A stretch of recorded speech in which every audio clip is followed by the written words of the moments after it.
नमस्कार साथियों, हिंदी पथ पर आपका बहुत बहुत स्वागत और अभिनंदन है।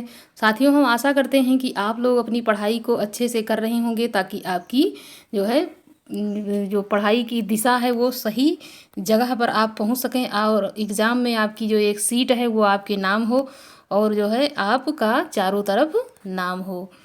साथियों, पहला प्रश्न लेते हैं कि आधा गांव उपन्यास के लेखक कौन है। बेहद महत्वपूर्ण उपन्यास जो है ये है। तो यहाँ पे हो जाता है कि ए है, बी है, सी है या फिर डी है।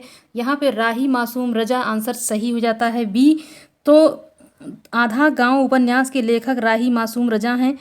इनके यदि और उपन्यास देखा जाता है तो यहाँ पे हो जाएगा टोपी शुक्ला, हिम्मत जौनपुरी, दिल एक सादा कागज, सीन 75, ओस की बूंद और कटरा भी आरजू। जितने भी उपन्यास यहाँ पे बताए गए हैं उसको 100% मान के चलना है कि बेहद महत्वपूर्ण में है ये। गोदान उपन्यास की नायिका कौन सा है। आंसर सही हो जाता है ए है, बी है, सी है या फिर डी है। यहाँ पे धनिया जो है ये उसकी पात्रा के रूप में जानी जाती है। ये उपन्यास पूछा जाता है कि कौन सा उपन्यास, तो गोदान हो जाता है। और किसका है, तो यहाँ मुंशी प्रेमचंद का हो जाता है।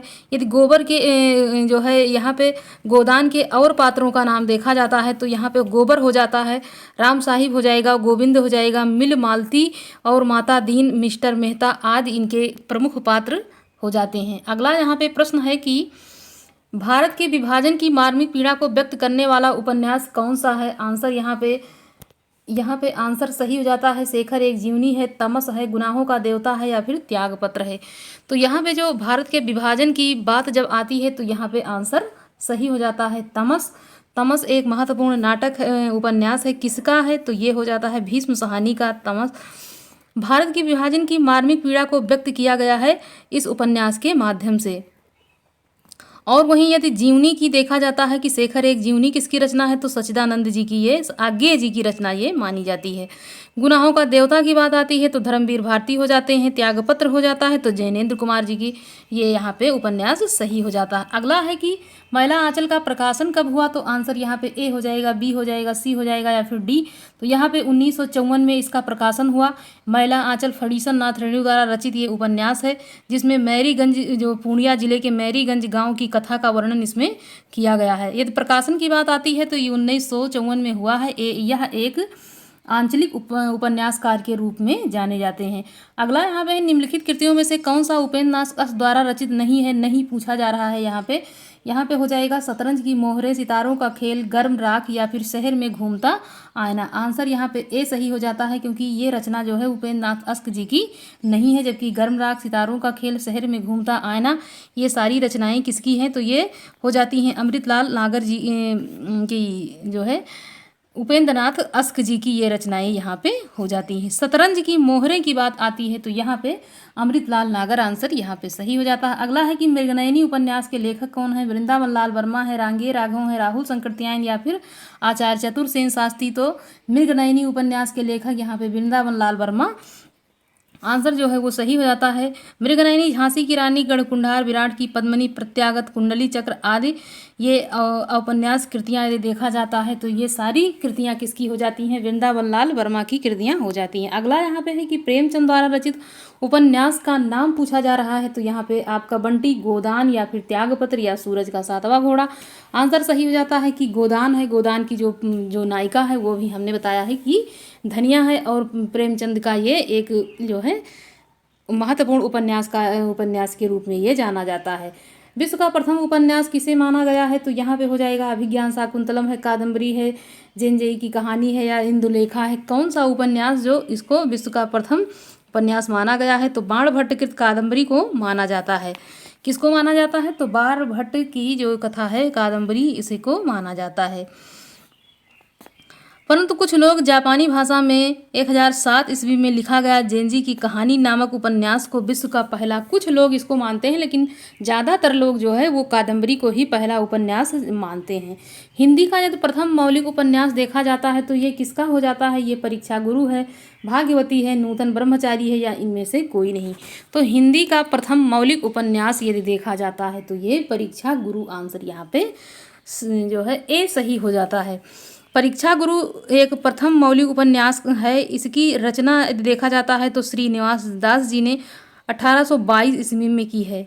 कब की है, तो 1822 में। भागवती नामक उपन्यास के लेखक सद्धाराम फुल्लौरी हैं, जबकि नूतन ब्रह्मचारी एक आजान सौ सुजान तथा रहस्य कथा बाल कृष्ण भट्ट द्वारा लिखित एक प्रसिद्ध उपन्यासकार के जो है उपन्यासकार के रूप में किसको जाना, तो बाल कृष्ण भट्ट जी को जाना जाता है, जिनके कुछ प्रमुख उपन्यास हम जो है यहाँ पे हम जो है बता चुके हैं। चौपाई छंद के कितने के प्रत्येक चरण में कितनी मात्राएं होती हैं, तो यहाँ पे आंसर सही हो जाता है कि 15-15 की, 17-17 की, 16-16 या फिर 14-14। तो जो चौपाई होती है वो उसमें जो है 16-16 मात्राओं का प्रयोग किया जाता है। अगला है कि मनहरण कवित्त के प्रत्येक चरण में कितने वर्ण होते हैं, तो आंसर हो जाता है 33 होते हैं, 32 होते हैं, 31 होते हैं या फिर 30 होते हैं। तो जो ये मनहरण है, ये मनहरण कवित्त वर्णिक छंद के अंतर्गत आता है। इसके जो प्रत्येक चरण होते हैं इसमें 31 वर्ण होते हैं। यदि छंद की बात की जाती है तो यहाँ पे जैसे मात्रिक छंद एक हो गया, उसके बाद वर्णिक छंद हो गया एक, दंडिक, तो 3 प्रकार के छंदों का प्रयोग इसमें किया जाता है। अगला यहाँ पे प्रश्न है कि नील सरोवर श्याम तरुण अरुण बारिज नयन पंक्ति में कौन सा छंद है। यहाँ पे हो जाएगा कि चौपाई है कि सोरठा है कि दोहा है या फिर बरवे है। तो यहाँ पे जो ये पंक्ति दी हुई है इसमें पूछा जा रहा है कि कौन सा छंद है। तो यहाँ पे 11-13 जो मात्राएं होती हैं उसमें सोरठा हो जाता है, लेकिन जब 13 और 11 वर्ण उसी का विपरीत या उसका उल्टा हो जाता है तो वहाँ पे दोहा हो जाता है। तो यहाँ पे सोरठा हो जाएगा। अगला है कि हिंदी की मूल उत्पत्ति किससे मानी जाती है, तो यहाँ पे मगधी अपभ्रंश से, अधमागधी अपभ्रंश से, खस अपभ्रंश से या फिर सौरसेनी अपभ्रंश से मानी जाती है। तो जो सौरसेनी अपभ्रंश से इसकी उत्पत्ति की हम जानते हैं, और यदि देखा जाता है तो मगधी अपभ्रंश से बिहारी का, और बंगला से उड़िया या असमिया अर्धमगधी अपभ्रंश से पूर्वी हिंदी तथा खस अपभ्रंश से पहाड़ी हिंदी का विकास माना जाता है। तो यदि यहाँ पे प्रश्न देखाता है तो यहाँ पे जब उत्पत्ति की बात आती है तो सौरसेनी अपभ्रंश से यहाँ पे आंसर सही हो जाता है। अगला यहाँ पे प्रश्न है कि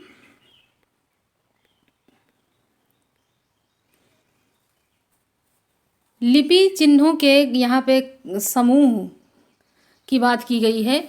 तो यहाँ पे हो जाता है कि यहाँ पे अक्षर हो जाएगा, वर्ण हो जाएगा, वर्ण समूह हो जाएगा, वर्णमाला हो जाता है। कौन सा आंसर हो जाएगा, तो लिपि चिन्हों में यथा आ, ई और का, खा, गा के क्रम समूह को वर्णमाला कहते हैं। क्या कहते हैं, तो काफ़ी ये आसान क्वेश्चन है, लेकिन इसी प्रकार के जो आसान क्वेश्चन होते हैं कभी कभी देखा जाता है कि एग्ज़ाम में वही प्रश्न वहाँ पे कन्फ्यूजन ऐसा जो है पैदा कर देता है कि वही क्वेश्चन एकदम बिल्कुल आता हुआ आसान सा गलत हो जाता है। तो आसान प्रश्नों को कभी भी हल्के में नहीं लेना है, क्योंकि वही आसान प्रश्न पर हम थोड़ा सा अपना दिमाग हल्का कर देते हैं कि अरे ये तो आसान है, वही आसान सा क्वेश्चन आता हुआ हमारा वहाँ पे गलत हो जाता है। आंसर डी यहाँ पे सही हो जाएगा। अगला प्रश्न है कि ब्रजभाषा का केंद्रीय क्षेत्र क्या है। ये हो जाएगा कि लखनऊ है, कि इलाहाबाद है, मथुरा है या फिर वाराणसी है। तो क्या आंसर यहाँ पे सही हो जाता है। यहाँ पे जो ब्रज है ये पश्चिमी हिंदी की अत्यंत समृद्ध एवं सरस भाषा के रूप में जाना जाता है।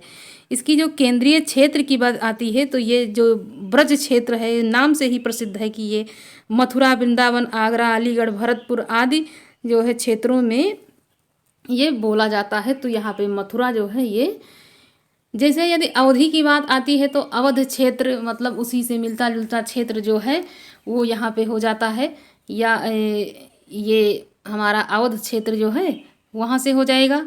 यदि मथुरा की बात आती है तो यहाँ पे ब्रजभाषा तो वहाँ की रग रग में बसी हुई भाषा है। ये यहाँ पे आंसर सी सही हो जाता। अगला है कि प्रति उपसर्ग हिंदी भाषा के किस भाषा से आया है। यहाँ पे हो जाएगा कि हिंदी से आया है, कि संस्कृत से, अंग्रेजी से या फिर फारसी से। कहाँ से आया है यह प्रति उपसर्ग, ये यहाँ पे देखने वाली बात है। तो यहाँ पे जो संस्कृत है यहाँ से प्रति उपसर्ग आया है। तो जो ये उपसर्ग है ये जैसे संस्कृत में 22 उपसर्ग होते हैं और हिंदी में कुल लगभग 18 या 14 तक यहाँ पे जो है ये उपसर्ग होते हैं, लेकिन संस्कृत के कुछ उपसर्ग आकर के हिंदी में समाहित हो जाते हैं। तो ये संस्कृत से आकर के हिंदी में मिल गया है। अगला यहाँ पे है कि बुंदेली का क्षेत्र क्या है। बुंदेली का क्षेत्र यहाँ पे पूछा जा रहा है तो पानीपत, सोनीपत, कुरुक्षेत्र, झांसी, जालौन, दतिया आगरा, मथुरा, भरतपुर, जयपुर, अजमेर और जोधपुर। तो बुंदेली की बात जब यहाँ पे की गई है तो ये क्षेत्र हो जाता है मध्य प्रदेश एवं उत्तर प्रदेश के सीमावर्ती जो क्षेत्र हैं उसी के अंतर्गत ही यह आता है। तो इसमें काफ़ी प्रसिद्ध है झांसी हो गया, जालौन हो गया, दतिया, हमीरपुर, ग्वालियर, भोपाल, सागर, सिवनी, होशंगाबाद, ये जो क्षेत्र हैं ये उत्तर प्रदेश और मध्य प्रदेश का जो क्षेत्र मिलता जुलता है वहाँ पे ये हो जाता है। ये बी आंसर यहाँ पे सही हो जाएगा। अगला है कि निम्नलिखित में से कौन सा अंतस्थ व्यंजन है, यहाँ पे ला हो जाता है या पा हो जाता है या चा हो जाता है या फिर टा हो जाता है। तो अंतस्थ की बात जब आती है तो यहाँ पे जो आंसर सही हो जाता है वो हो जाएगा कि अंतस्थ व्यंजनों को हम इसका उच्चारण जैसे देखते हैं तो जीभ, तालु, दांत, ओष्ठ के परस्पर सटने से होता है। इन व्यंजनों की संख्या कितनी होती है तो इसकी संख्या 4 हो जाती है। यावा राला या फिर या रा ला वा, ये संस्कृत में बोलते हैं तो यावा राला हो जाता है और ऐसे ही इसमें यारा लावा हो जाता है। ऐसे उस व्यंजन जो हैं वो भी 4 हैं। शा शा शा हा के अंतर्गत आता है। तो यहाँ पे आंसर जो सही हो जाता है वो यहाँ पे ए सही हो जाता है। अगला प्रश्न है कि निम्नलिखित में से कौन सा स्वरकंठ तालव्य है तो यहाँ पे आंसर हो जाएगा कि ई है कि आ है कि ओ कि औ है या फिर ए है। तो यहाँ पे देखने वाली बात है कि कौन सा ऐसा वर्ण है कि कंठ और तालव्य दोनों से मिलकर के वो बोला जाता है। तो यहाँ पे जो आंसर सही हो जाता है वो सही हो जाएगा कौन सा कि जैसे कंठ और तालु के सहयोग से जब हम उसको बोलते हैं तो वो कंठ तालव्य वर्ण हो जाता है। तो ऐसा वर्ण एक ही है जे इसमें डी आंसर ए, ई और ऊ। तो यहाँ पे दोनों के मेल से इसका जो है संयोग बना है ये हो जाता है आई ए, आई ए, ये यहाँ पे हो जाता है। क्या हो जाता है? हाँ, तो ये आ और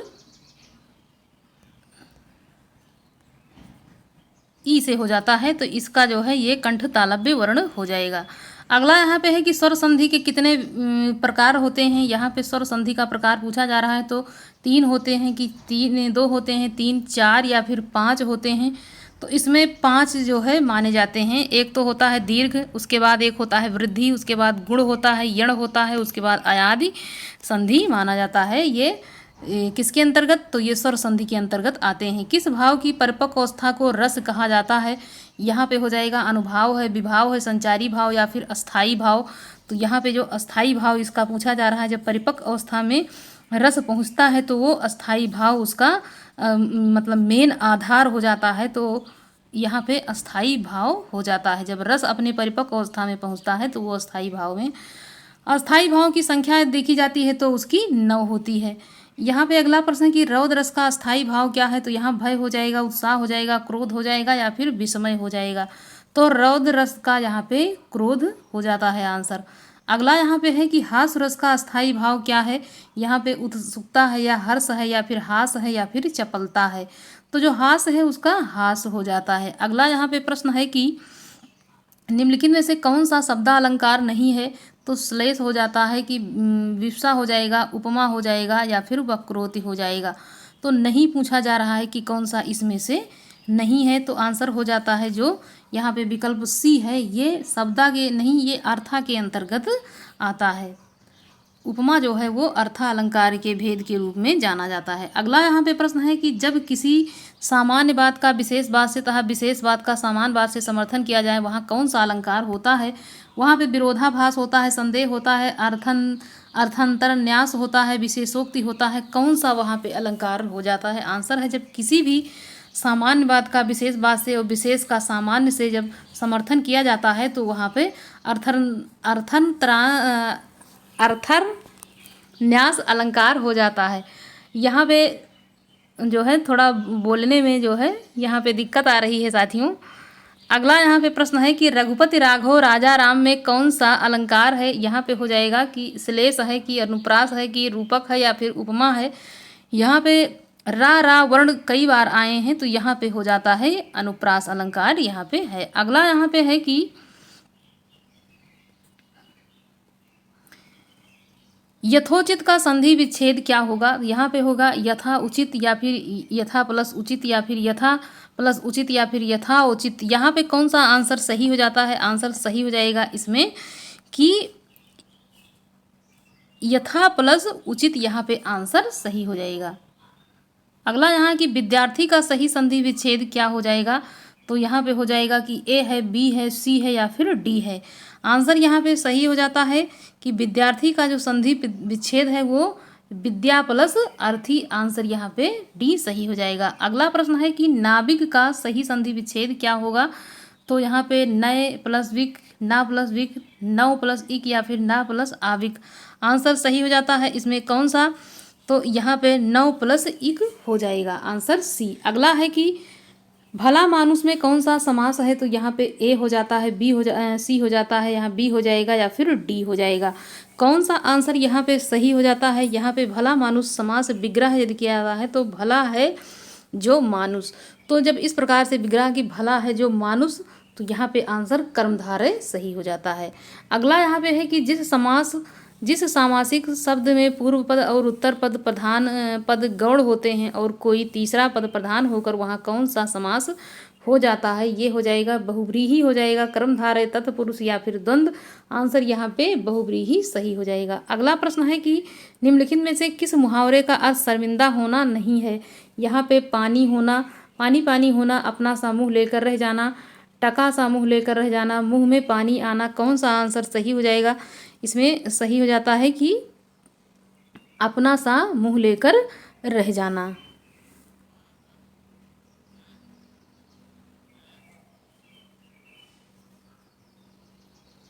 नहीं पूछा जा रहा है इसमें, तो मुंह में पानी आना, ये आंसर यहाँ पे सही हो जाएगा।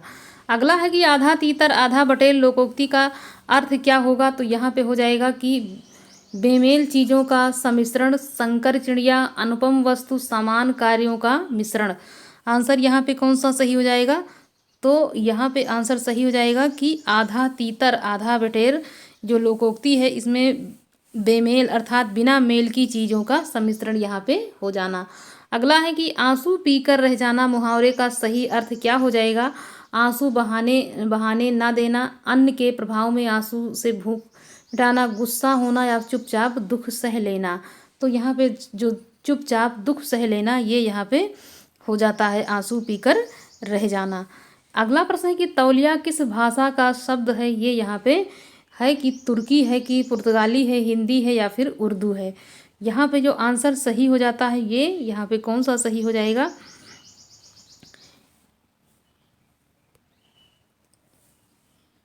ये जो तौलिया शब्द है ये पुर्तगाली भाषा का शब्द है। तो साथियों ये इस प्रकार के शब्द जैसे भाषा से संबंधित कि ये किस भाषा से है, ये इस प्रकार के भी प्रश्न वहाँ पे पूछता है। तो यहाँ पे प्रश्नों को देख करके अपने से अंदाज़ा लगा के कि अपनी तैयारी को किस दिशा में ले जाना है ये यहाँ पे भी यहाँ पे देखते रहना है। निम्नलिखित तद्भव तत्सम युग्मों में से कौन सा सुमेलित नहीं है? तो यहाँ पे हो जाएगा अदरक, आद्रक, अनाड़ी, अनार, अभी, अमृत, अपना, आत्मन। तो यहाँ पे आंसर कौन सा सही हो जाता है? यहाँ पे अपना का तत्सम आत्मना होता है, अतः तद्भव तत्सम युग्म अपना आत्म सुमेलित नहीं है। तो यहाँ पे जो अपना और आत्मना अगर होता तो सही हो जाता, लेकिन यहाँ पे आत्मन हो गया है ना, इसीलिए ये आंसर सही नहीं। दवा किस शब्द का किस भाषा का शब्द है? यहाँ पे हिंदी हो जाएगा, उर्दू हो जाएगा, फारसी हो जाएगा या फिर तुर्की हो जाएगा। आंसर है कि दवा जो है ये एक फारसी भाषा का शब्द यहाँ पे किया गया है, फारसी भाषा में। तो फारसी भाषा का शब्द ये जैसे फारसी से हिंदी में आ गए हैं, तो उन शब्दों को जैसे हम आम बोलचाल की भाषा में फारसी शब्दों का भी इस्तेमाल करते हैं, लेकिन हमको ये पता नहीं रहता है कि ये फारसी शब्द है और हम उसको हिंदी में बोलते जाते हैं। जैसे शब्द है चादर है, गुलाब है, सितार है, सरदार है, आमदनी है, इस प्रकार के जो शब्द हैं ये कहाँ से हैं? ये फारसी से हमारी हिंदी भाषा में आज भी प्रयोग किए जाते हैं, लेकिन ये किसी को पता नहीं रहता है कि हम किस भाषा का शब्द यहाँ पे बोल रहे हैं, क्योंकि वो हिंदी में आकर के ऐसे घुल मिल जाते हैं कि पता ही नहीं चलता है कि वो किस भाषा का शब्द है। अगला यहाँ पे है कि उस जगह एक सभा होने जा रही है, रेखांकित शब्द में कौन सा परसर्ग है? यहाँ पे ए हो जाएगा, बी हो जाएगा, सी हो जाएगा या फिर डी हो जाएगा। आंसर सही हो जाता है कि जो रेखांकित है उस जगह एक सभा होने जा रही है में अधिकरण कारक के परसर्ग का यहाँ पे लोप हो गया है। तो यहाँ पे आंसर क्या सही हो जाता है, यहाँ पे बी सही हो जाएगा। अगला है देखा गया हो क्रिया के किस पक्ष का उदाहरण है। तो यहाँ पे संदिग्ध वर्तमान है, कौन सा हो जाएगा, संदिग्ध वर्तमान है, संभाव्य वर्तमान है, संदिग्ध ये भूत है या फिर संभाव्य भूत। देखा गया होगा तो यहाँ पे क्या हो जाएगा, यहाँ पे संदिग्ध संभाव्य भूत यहाँ पे आंसर सही हो जाता है। अगला यहाँ पे प्रश्न है कि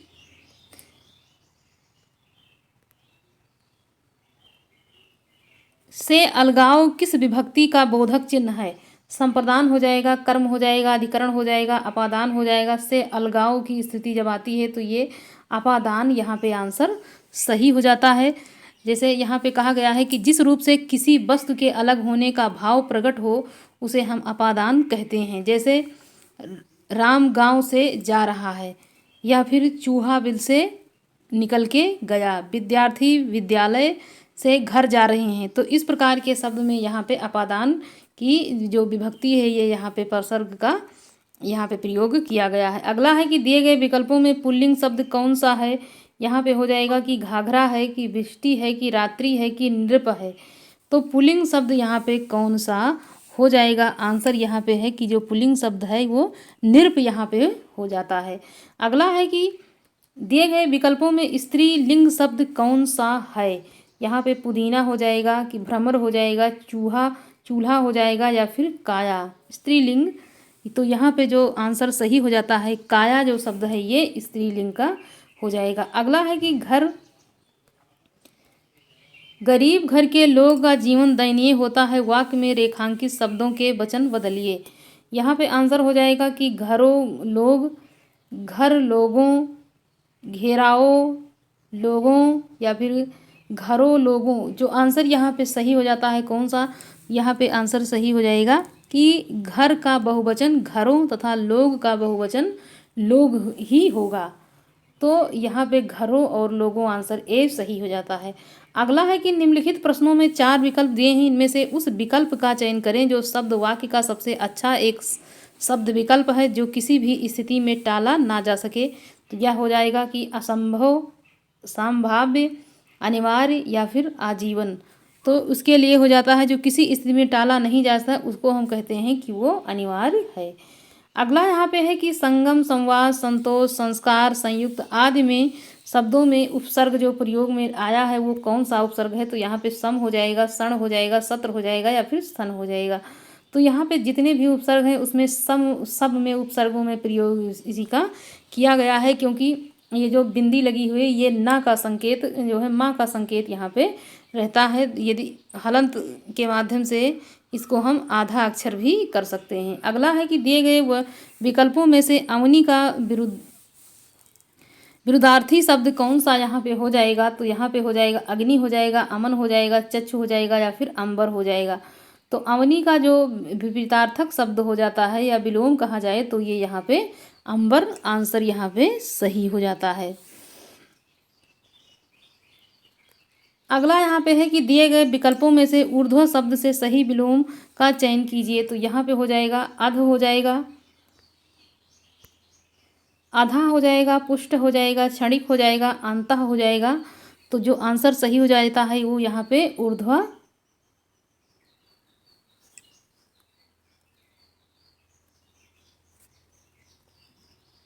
आधा हो जाता है। अगला है बर्बरता शब्द का समानार्थी शब्द कौन सा हो जाएगा। तो निर्माणाधीन, निरंसता, या फिर अस्तित्व, या फिर अत्यंत। कौन सा आंसर यहाँ पे सही होता है।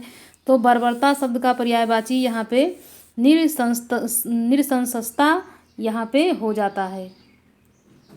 अगला यहाँ पे प्रश्न है कि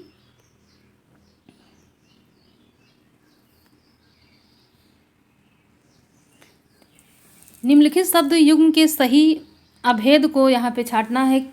तो यहाँ पे कांति, सदैव, रस्सी, चमक, परिवर्तन, स्वाद, संघर्ष, परिवर्तन, या फिर संघर्ष। कौन सा आंसर यहाँ पे हो जाएगा। तो यहाँ पे आंसर जो सही हो जाता है वो हो जाता है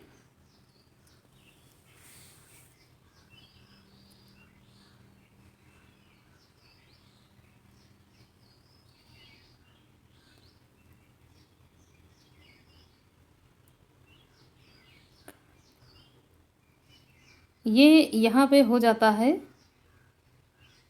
डी आंसर। अगला है कि शुद्ध वाक्य का चयन कीजिए। शुद्ध वाक्य का चयन कीजिए। गत रविवार को वह मुंबई जाएगा, आने वाले रविवार को वह मुंबई जाएगा, आगामी रविवार को मुंबई जाएगा, पूर्वार्धी रविवार को मुंबई जाने वाला है। तो यहाँ पे जो आंसर सही हो जाता है वो सही हो जाएगा कि आगामी रविवार को वह मुंबई जाएगा। अगला है कि भवामि गच्छति। भवामि गच्छत का हिंदी में अनुवाद क्या हो जाएगा? तो हम जाते हैं, आप जाते हैं, वे जा रहे हैं, आप जा रहे हैं। कौन सा आंसर यहाँ पे हो जाएगा? तो भवामि गच्छति का यदि अनुवाद देखा जाता है तो हो जाता है कि आप जाते हैं। अगला है कि फल गिरता है कि संस्कृत में अनुवाद होगा तो फलम गिरति, फलाम पततः, फलम पतति, फलम पततः। कौन सा आंसर सही हो जाता है इसमें? तो आंसर इसमें सही हो जाएगा कि फल गिरता है, अनुवाद हो जाएगा फलम पतति। अगला यहाँ पे प्रश्न है कि रघुवंश किसकी कृति है? आंसर हो जाएगा सुघोष की है, कालिदास, जयदेव, बाणभट्ट। रघुवंश जो है ये कालिदास की कृति, बेहद महत्वपूर्ण कृति के रूप में इसको जाना जाता है। रघुवंश कालिदास की कृति है और इसमें श्री राम व सीता क्रमशः नायक व नायिका हैं तथा अन्य जो प्रमुख पात्र हैं जैसे मेन हैं दिलीप और सुदीक्षिणा, जो वशिष्ठ नंदनी गाय जो है उसकी सेवा करते हैं, उसी के बारे में इसमें चर्चा की गई है। अगला यहाँ पे है अनुचित शब्द में समास है तो कौन सा समास हो जाएगा? द्विगु हो जाएगा, कर्मधारय, बहुव्रीहि या फिर नए तत्पुरुष यहाँ पे हो जाएगा। कौन सा हो जाता है? तो इसमें निषेध में देखा जाता है तो यहाँ पे नए तत्पुरुष के अंतर्गत इसको रखा गया। अगला है लघुम। लघुर्मी शब्द में संधि विच्छेद कौन सा हो जाएगा? तो यहाँ पे वृद्धि हो जाएगा, यण हो जाएगा, दीर्घ हो जाएगा या फिर गुण संधि हो जाएगा। तो यहाँ पे जो आंसर सही हो जाता है वो दीर्घ यहाँ पे आंसर सही हो जाएगा। अगला यहाँ पे प्रश्न है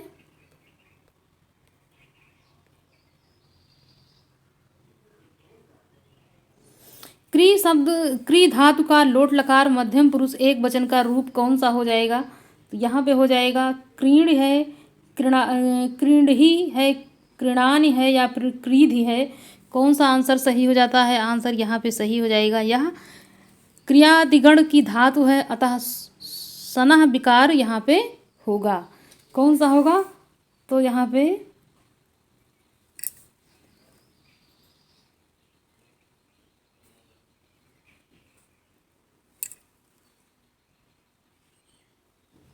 अगला यहाँ पे है कि संप्रदान कारक में विभक्ति कौन सी हो जाएगी? तो तृतीया हो जाएगी, चतुर्थी या फिर पंचमी या फिर षष्ठी। तो चतुर्थी विभक्ति यहाँ विभक्ति हो जाती है। अगला है कि निम्न में से कौन सा युग्म अशुद्ध है? तो यहाँ पे हो जाएगा कि अष्टाध्यायी पाणिनि की है, उत्तर रामचरितम भवभूति की है, सत्यार्थ प्रकाश यहाँ पे स्वामी दयानंद सरस्वती के है, शिशुपाल बधम जो है ये भारिव की है।